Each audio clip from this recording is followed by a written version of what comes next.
What is good, everybody? Welcome into the Bluebloods official podcast of FCS Football Central on SI. Today, we are joined by a very, very special guest, man. Two-time FCS All-American, multi-time All-Big Sky selection, FCS freshman All-American, just dominated the East-West Shrine Bowl and the Hula Bowl. Eastern Washington wide receiver, man, Efton Chism. Efton, man, how we feeling? What's going on? I appreciate reaching out, getting me out on the podcast and on this interview. I'm excited. I appreciate you and big shout out to all the FCS guys. So it's much love. For sure, man. I mean, so we got to start here. I knew you were going to the Hula Bowl. Now, it was no surprise, man. One of the top performers down there. I talked to my guy Emery Hunt, Gerald, who was down there. Talk a little bit about the process of getting invited up to the Shrine Bowl. There were a lot of late additions. What was the process like for you after the Hula Bowl, getting to Dallas in the Shrine Bowl? Yeah, so that was like honestly crazy because like initially like I didn't hear anything from him, so like I didn't really think I was going. So my roommate was going, so he left, and then like the next day I'm going to sleep, and I'm literally sleeping. My roommate comes, my other roommate, so I got two roommates. My other roommate knocks on my door. He's like, man, he's like, agent wants to talk to you. I'm like what's going on? It's like 11:30. I'm sleeping. I answer, I'm like, what's up? He said, man, get up, pack your bags, you're going to the East West. And I was like, what? And I was like still like kind of sleeping a little bit. I'm like, what are you talking about? He's like, no, get up, like you got a flight in the morning. And so crazy whirlwind all of a sudden. Next thing you know, it's like 12 midnight. I'm packing my bags, calling my parents. We're trying to get the flight all situated, trying to check in, all that stuff. And then we get checked in, and then next thing you know, I'm on an Uber 4 a.m. going to the airport. And then next thing you know, I'm there. And it was just so crazy. Everything happened so fast, but it was such a huge blessing. Big shout out to my agent, just kind of working his tail off, getting me there. And then love Eric Galco over there, gave me an opportunity, so I can't thank him enough for that as well. What was some of the feedback you got at the Shrine Bowl and even some at the Hula Bowl about what scouts are really noticing about your game and what's putting you on all these radars? I think it was like just the pure route running that I kind of pride myself in, and I take like I said, I just take pride in it because I know that people like all the scouting reports say I'm not a fast guy. I don't take the top off and all like that. But I mean, if I can run routes and I can start and stop faster than you can run a 4.2, I feel like I got an advantage. So just doing that and then just catching the ball and just playing hard, I feel like I take huge pride in just blocking and all the little things of what I'm doing, regardless, like practice, indies, whatever I'm doing, I'm going 100, 110%. So I think those are just the little things that kind of made me stand out. And then all the scouts are kind of noticing, and then, just kind of being myself. So yeah. I would say you and our guy Marcus Weir from Montana State were probably the two biggest snubs for FCS guys for the combine. I thought after what you guys did in the All Star that you guys were locks to get that invite. Pro days next up for you.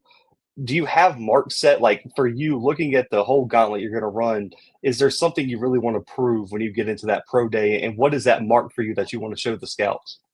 I mean, really, for me, like we kind of talk about it, it's like the biggest day of our lives. This is the biggest job interview that we've ever done. Especially being 20, 22, 23 year olds, and so just preparing like that. So regardless of what drill it is, obviously I want to do great in the 40, great in the shuttle, and great in the L drill. Those are the three that a lot of people look at. But man, just I want to do great in the vert, great in the bench, great broad. I'm so not focus on one. I'm trying to do everything I can just to improve my draft stock and do everything I can just to let people know, like, man, just because I'm 5'10" and I'm a little shorter, but I can still move and I can still go left or right just as well as a lot of other guys. So just trying to do everything I can just to boost that draft stock.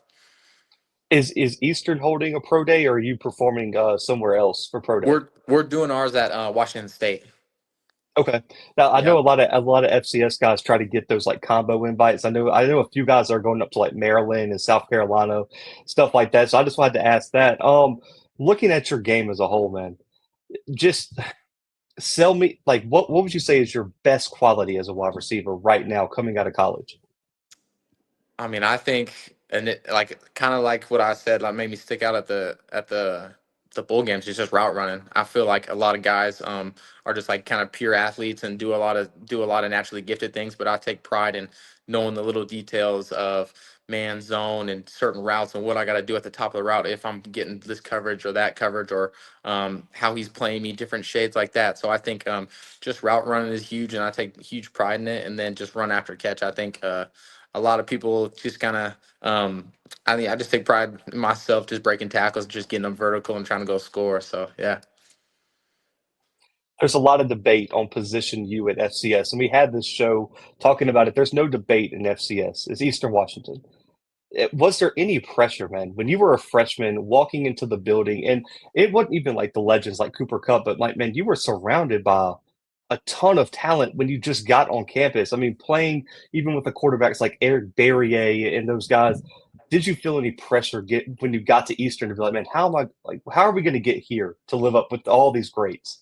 I mean, that's such a good question. I think just having like all the history behind Eastern Washington, you come in as a 17, 18-year-old, you're like, man, like walking around, you see Cooper Cup's name, Kendrick Bourne's name, Bo Levi Mitchell's name, all these names that are just like legends in the FCS. And it's just like, man, like I'm trying to be up on the walls next to these guys when it's all said and done. But then when you look at like what we had, I came into a receiver room with my freshman year, we had one All American, three All Conference guys, All American quarterback, All American tackle. Like we were like loaded on offense. So it was just like for me, it was like, man, I came in like I know like a lot of people like especially now with like all getting paid, they come in kind of big headed, like expecting to play. Like man, I came in like man, I'm a freshman. Like I'm at the bottom of the total pool. I'm trying to work my tail off to get anything I can. If I'm returning putts, I'm on special teams, whatever it is. I'm just trying to work my ass off so I can get that. Excuse my language, but whatever I got to do just to try to get an opportunity. And then um, with that, with fall camp and everything I did in the off season, because COVID, so we played like the spring season, so we got to like work out a little bit before. Um, so doing all that and just kind of working my tail off and gaining my trust with my coach, he gave me an opportunity game one, and I just took advantage of it and kind of just kept going. And then I feel like the older I get, the more it's like, man, like the pressure starts to build a little more because it's like, man, I'm getting close to all these records and names and everything. But man, it was such a blessing. I wouldn't go back and change a thing. I'm a Eagle for life, and so I appreciate that program and everything they did for me. What makes the development at Eastern so different and special compared to other places? Because I mean, there has to be something different because you don't see any other program, even some at the FBS level, producing the level of talent that you guys do at the wide receiver position. I think I mean, it starts up top. Like you look at all those guys, like I feel like probably like one of the first couple guys to do was Brandon Kaufman. And then obviously like Coop KB, like the big names, but you look at Nasimba Webster, Zach Eagles, another name that I watch, Splendo.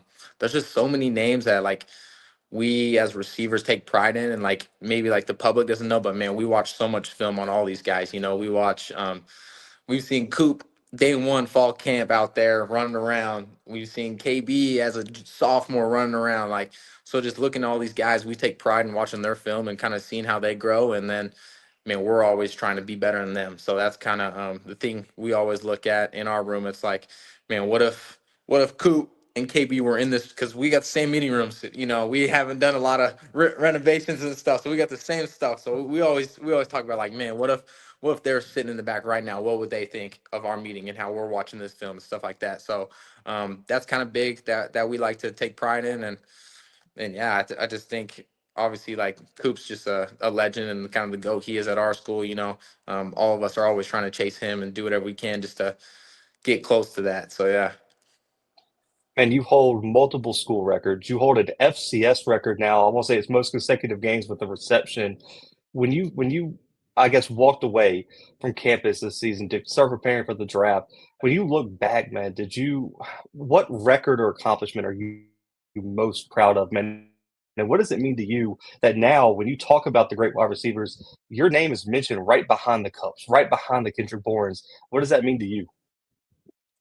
I mean, it's truly special. I think kind of the biggest accomplishment that I took like this past 2 years is being named captain. I think being a 2 year captain and then just getting to do it with my guys as a senior this year kind of just it means so much to me. I don't take that for granted at all. That's definitely like one of the biggest things. Like in high school, being named captain kind of is what it is. But like when you get to walk out there for a coin toss and in college football, there's nothing that really beats that. So been blessed enough to do that. So I want to say that first, and then I never really thought about none of the stats, the accolades, none of that. I knew I was getting close to him, and so I wouldn't even know him until we would post about him, just because like we had the graphics guy, and the graphics guy's one of my better friends too. So he'd post it, and I'd be like, man, I didn't even know that was happening. So it's kind of funny. I tried not to pay attention to that because I didn't want to focus on that. My focus was trying to do the best I could for our team and just kind of win games as much as we could. What was the game where you knew that your career was going to be special? Because every player has that breakout moment where it's like, okay, like I'm here now, I can compete at this level. It's not new anymore. What was that moment for you? For sure. I feel like the one that like sticks out to me is like my first game like ever. It was at Idaho, and it was just so crazy because I'm young and I'm out there. I didn't really think I was gonna play up until that week. I'm like, man, like I'm gonna get a little playing time, and then something happened. And I ended up starting and ended up getting like 6 catches, and I was just like, it was the first. I think it was the first pass play or the second pass play. EB threw it to me. I'm like, man, I can't believe he threw it to me. First of all, and so then it just kind of kept going from there. And then like that definitely was the moment where I was like, man, I could really do this, and kind of just always having the goals you set in for yourself each season and kind of hitting them, maybe falling short, but I kind of always just push myself. All the goals I've had, I've always set them a little higher than what I think, because I'm always chasing. I'm always trying to go grab something that people might think is not reachable. So yeah, I definitely say that first game though for sure. There are some legendary defensive backs that have played in the Big Sky since you've been there. Who's been the toughest matchup for you from freshman year till the end of your collegiate career, man? Who sticks out in your mind? Like, man, that was a long day. For sure. The two that stick out to me, I was young. Jordan Perriman, UC Davis. He was a freak. He was just a man amongst boys when I was like, I'm young. So that was my freshman year. So seeing him out there grown, it was kind of special. I'm like, man, that's a real DB. So we got to go against him. Got to go against him twice. I'm pretty sure because he came back the 21 season as well. So that was Yeah. fun. Weaver State, Eddie. Um, it was a Eddie Heckard? Heckard. That's what it is. I Yeah. always say Deckard for some reason, but Eddie Heckard, like he was really good.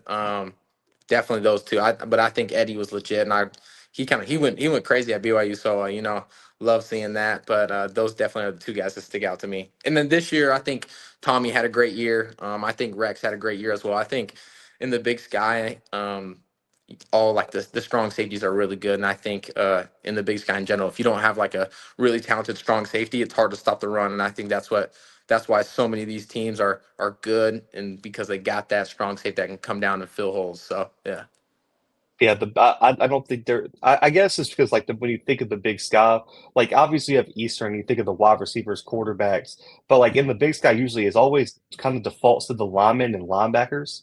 It's like no, that we never give like the DBs any credit, and like the Big Sky was loaded with DBs. You for guys had sure. one I too. mean, It was Marcus Harris too. That's another great name. I can't believe I forgot yes, him. I mean, he's at the combine this week. I'm pretty sure, and he's going to yeah, get drafted. And I'm pretty. and then you I guys mean, had one too that went to Vanderbilt. Was it Marlin? Marlon Jones, yeah, he's gonna go crazy Yeah, this year. We got one coming up too. He played really good this year, kind of battling injuries. Dejan Wells, he's gonna have a great year this coming up. But yeah, no, for sure. I just think the DBs kind of get overlooked because the Big Sky is so run heavy. So it's kind of I feel like the DBs test is against us, Davis this year, yeah. and It was like Sack a few years ago. Sac Sack had Sac like a State, really yeah, good because quarterback. yeah, Sac State, they threw the ball a decent amount this year too, but it's just tough. Montana State, everyone's trying to stop the run every week, so definitely Yeah, DBs don't get all the love, but it doesn't hurt when you have Tommy running like a 4-4 no, around the not at end at all. Montana Or State with Sean 17 running Chambers back backs. there too. Yeah, crazy. I mean, just looking at Eastern Washington, you kind of mentioned a guy coming up in the secondary, man. Who's next at wide receiver? Because I'm just going to head a pencil in like 2 years, y'all are going to have another guy come out and be ready to go into the NFL draft. Who's next up at wide receiver at Eastern? For sure. I mean, we got the senior, Nolan Ohm. He's coming back. So looking forward to seeing him. And he's going to have a great season this year. He's already had a good career. He's trying to go out with a great career, and I think he will. He's special. He's kind of got all the tangibles. He pushes me as much as I push him. We kind of had that relationship where, man, we're butting heads, but we're getting after it each and every week. So, man, I love that dude. I think he's going to have a great career. Um, Wesley Garrett is a name I would say that kind of sticks out to me. He's young. He's so athletic. It's kind of ridiculous. I hope he goes crazy this year. Miles Williams, another young name. He's kind of banged up with injuries, but there's a lot of people in that room that have a lot of talent and a lot of abilities, but I think at Eastern Washington, like we pride ourselves on the little details. So, you can be as talented and, as gifted as you want, but if you don't take those details seriously, you're not going to get the opportunity. So, I know all those guys got the right mindset in there, and I hope Nolan leads them this year and kind of gets them going to where young guys, it's like, man, okay, like I got to turn it up a notch because you know how it is as a freshman, a sophomore, like that's a big jump for every college football player. So, no, I'm excited to watch all those guys and go back and maybe catch a couple spring practices in a couple months or a couple weeks. I think they start 2 weeks, so go back Yep. after my pro day, watch a couple practices, see how they're doing, and then maybe I'll be able to answer that question fully here in like a year or two. See that, man, I told you so or something like that. But yeah. When I would say mentorship's so big in this process, and I've talked to a lot of FCS guys. Some people just don't have a lot of mentors to lean on throughout this process.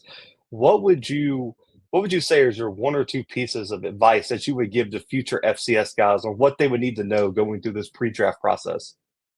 Yeah, I mean, the first thing I would say is like reach out to as many people as you can. Like, even if you don't think they're gonna respond, like just reach out, because I'll send random texts just to random people, just hoping I'll ask someone like, every once in a while I get a text back. So it's just like those little things that definitely help me out throughout the process. But I think the biggest thing, just be prepared for interviews. That's been huge for me, just understanding football. Like, I feel so confident when I sit down to interview, and I don't know what the guy's gonna ask me, but I got nothing bad about my like I don't bad record, nothing like that. So I go in there confident, and I tell them the truth about everything that I've done, my challenges, struggles. They don't want to hear they don't want to hear like what they think you're going to say. They want the truth. So just kind of go in there, good mindset, don't lie, give them everything they ask for, and pay attention to those football details too, because every once in a while they ask you a random question out of left field, and then it's like, man, draw this up, and you're like, all right, I wasn't expecting this. Get on the board, draw it up real quick. But man, I would definitely say like just don't lie, because that's what I've been told, because they're asking questions they already know the answers to. So don't lie Yeah. about nothing, and then know football. Be prepared to write a question on third down. What play you running here? Something like that. Speaking of drawing it up, 3rd and 10, man, plus side of the field. If you got to draw a play up for yourself, you guys have to get a touchdown here, man. What's your go-to route? Mine, for me, it's like an option route. I love option routes. We put them in this year. I kind of got to go a little crazy with them. My offensive coordinator had a huge trust in me. My receiver coach taught me how to really feel the zones and stuff this year. So kind of do this one where it's like we'll just get into it. We'll split the field. Like I got corner sneak to the boundary, and then I motion out to the number one. We got a corner, and then I'm running this called a choice route. We'll call it a choice route. So I got a choice Yeah. route, and it's either if we get pressure from the inside, I'm taking off slant, hit me, and I can go, or if it's cover two, I'm sitting in the hole. If I feel the corner bailing, going with the corner, I'll whip back out. And so, I mean, I think we ran it in the first game probably 4 or 5 times, and it was crazy. I'm not gonna lie, I really think we ran it 4 or 5 times in the first game. We have different variations of it, but that's something for me that I love. Just kind of, I feel like I just got like just a natural feel for the game and understanding that, to where like, man, let's just call it and let me go get a first down, and then let's go try to score. Just kind of keep the drive going. Especially this year, I felt like we were so talented on offense with the three quarterbacks and then the three running backs and the receiver core we had. So man, it was really special out there. I felt like I just got to go out there and be myself. So it was awesome. For those who didn't get to watch the game he's speaking about, which was the Monmouth game, my guy ended up with 12 for 173 and three touchdowns in that game. I mean, it got to the point. I think y'all had like our coach Fred, my co-host, did like a wide receiver of the week. I feel like y'all like you won it like four times or something like that. It was just unbelievable, and it was all in like the first part of the season too. And I think in that game too, Vispers like was like 20 of 20, like 25 of like 30 or something like that. It was something I think he was stupid. two incompletions. I think it was two or three. It was something God, that's crazy. It was the high. I that's think it was a ridiculous. school record. It was like the highest pass completion percentage in school history, which is crazy when you look at Eric Berrier, Eric Meyer, Bo Levi, like some of the legends that have been there. So that, I mean, kudos to him and kudos to our offense. But man, this like so crazy when I like this crazy you brought that up. I totally even forgot about that. I mean, just nuts I remember sometimes. watching the game because that was one of the games I was watching. I was like, man, I feel like they could score every job if like they wanted to. Like it was just it looked. I know it wasn't easy, but like it just looked so easy. It was like you just got whatever you guys wanted. So shout out to the offense for that too. I think y'all's offense is so player friendly too, man. It just puts you guys in like the best position to go out there and play.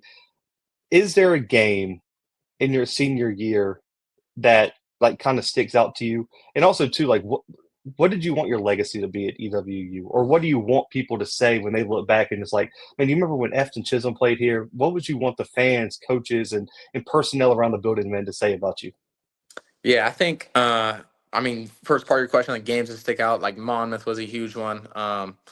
Going to Nevada was cool. You know, being the FCS, going to FBS, obviously not the outcome we wanted. Probably like one of the worst games we played that year, unfortunately. But going to southeastern Louisiana was awesome. I never been down there, so going down there was cool. I loved the Idaho State game, loved the UC Davis game, loved Montana. Montana's probably one of my favorite ones. Always got a little rivalry with them, so especially getting them on the red, that was huge. But next part, like for me, like my legacy was everything. That's kind of like why I came back, why I wanted to be an Eagle, and they put so much effort and so much into me when I was in high school, recruiting me, and then even throughout the process, my coaches were always asking me if I'm all right. I go, they'd have dinners like the once a week dinners. The school gives you the dinner, so go have dinners with coaches. My Coach Bass, man, I love Coach Bass. His door's always open. I go sit down, talk about whatever. So my legacy was huge, just trying to be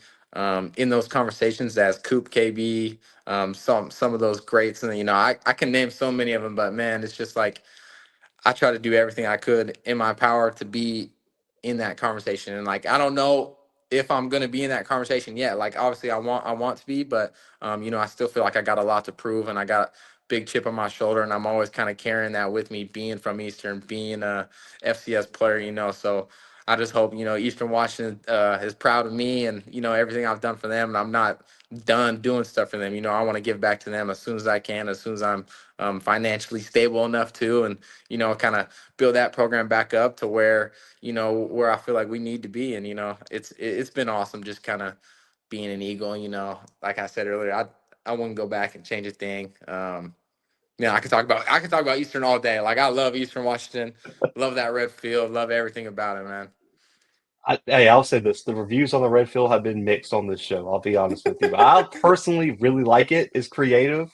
I want to say even Clark Atlanta down at D2 kind of copied you guys. They got the red black turf now, but it's in like Georgia, so I don't know how great that is during the It's probably summers. hot. It's probably hot. Yeah, Yeah. I don't know about that one, but I mean, one on one, just some lighthearted questions, man. One on one with the DB. What's the number one mistake they can make against you?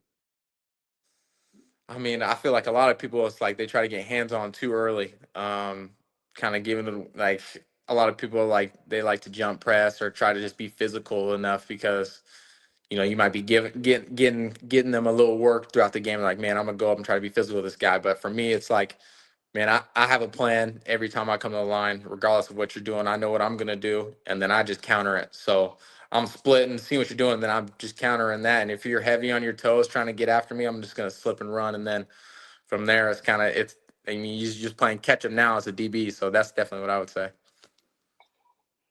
How big of a trash talker are you? Because listen, man, I played O line, so in the trenches it gets real nasty sometimes. You can't. It's hard not to trash talk in the trenches, man. But I know DBs. I'll say this: DBs are always thrown in the bus here because they're always the biggest trash talkers. How often do you respond to the DBs? I'm not gonna lie, I don't really say anything.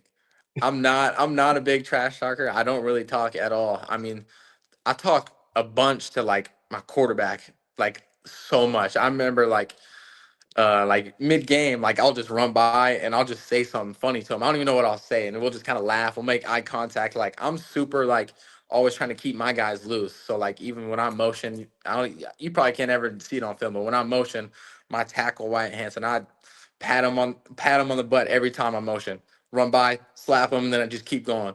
So just kind of just I just like to have fun with it with my guys. I really don't talk really anything back to DBs because I kind of just like, man, if you're talking to me and I look at you and I kind of just smile and like I'm back to the next play. I feel like the DB is like, man, all right, here we go. And then I'm making a play and I don't say anything. I just kind of get up first down, like let's get it. I might yell a little bit and scream when I do something, but I'm not ever talking crazy just because I know that that's just not me. That's just not the way I was raised. So I'm just kind of just being so humble and so fearless out there. That's kind of just the way I go about it. That's got to be the most disheartening thing. Be trash talking, no response, but you gave up 12 for 173 and three touchdowns. Got to be the worst. Go to touchdown celebration. I really don't have one. I swear I'll get back to the bench and my friends, teammates, like they'll be like, man, like what'd you do? Like what happened on this play?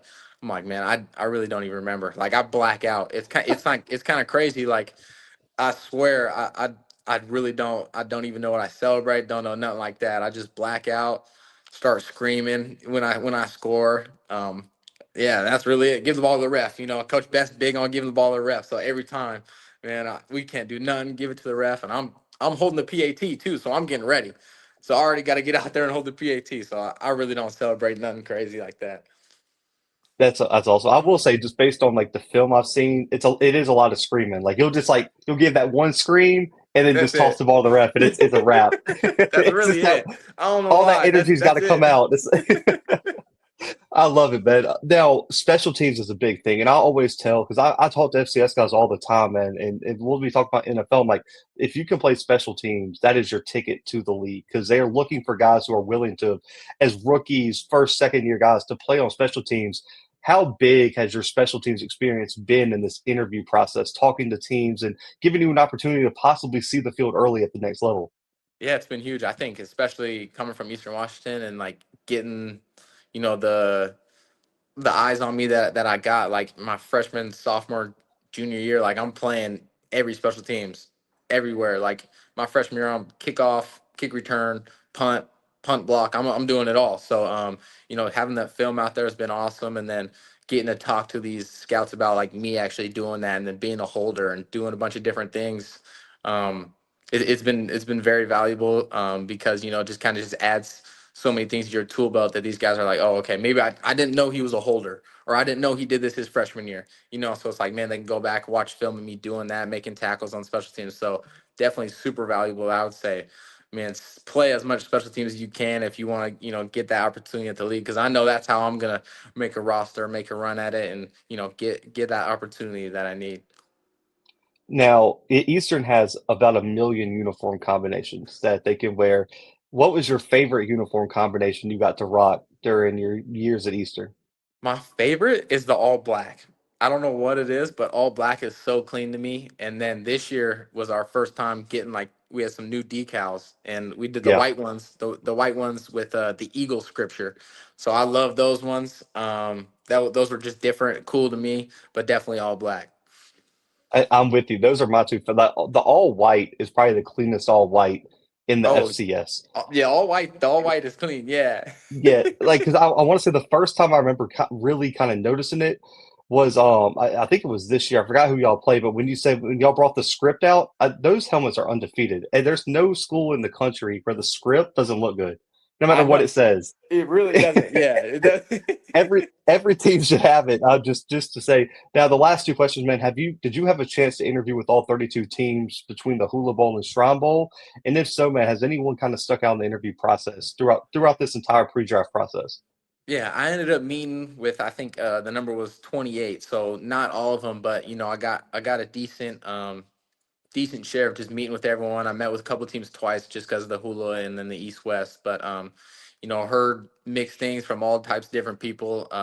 It was more they're just kind of trying to get to know me, understand the type of person I am, because they're trying to make an investment on me, just like I'm trying to get the opportunity from them. So definitely heard more from the West Coast teams just because being around Eastern Washington, kind of being locally West Coast stuff, but yeah. Last question, man.